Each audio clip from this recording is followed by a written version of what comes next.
Damien, shock us. What are The Guardian leading with? The Guardian are going with, "You will regret this," Starmer warns rioters.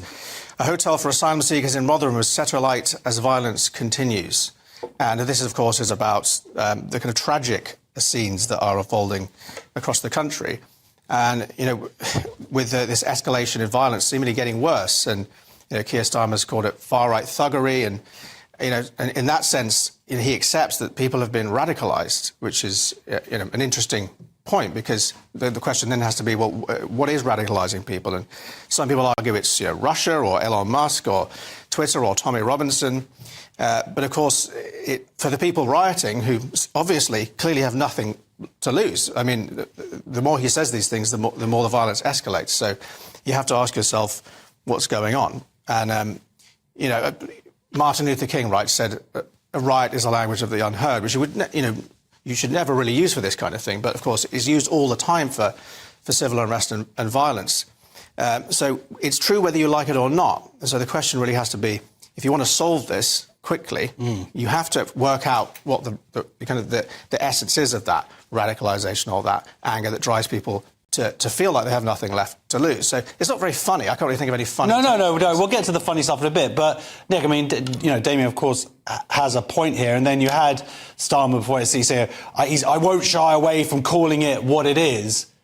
But actually, he hasn't really called out what it is at all, has he? He did shy away from it precisely because he only mentions one side. I mean, has Starmer not seen the videos we've all seen? The BBC have admitted today that there are groups of what they call the Asian community chanting Allah Akbar, I think they said 250 to 300 men charging the police. So at least acknowledge that there's violence on both sides. No one is saying violence is OK, but he can only acknowledge one side. And this is what is, in my opinion, making things even worse.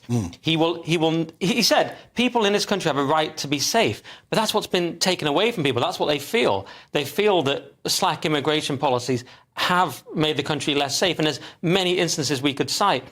And so what about those people who don't feel safe?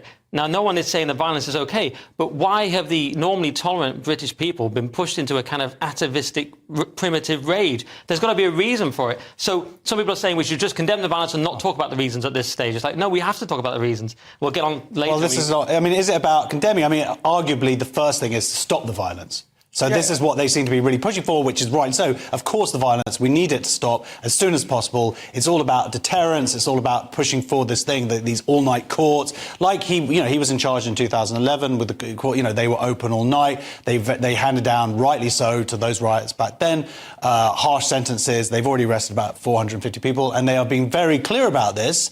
Hopefully, that will stop this violence. So then maybe then we can talk about it in the future. Yeah, I mean, it's like the London riots. I mean, I remember those vividly. And you know, how did they come to an end? It almost has a life of its own. And yes, you can crack down on it and you can use strong words. But ultimately, in the long run, in the long game, this kind of thing is going to get worse if we don't start addressing the kind of... If we don't, say, stop a kind of like...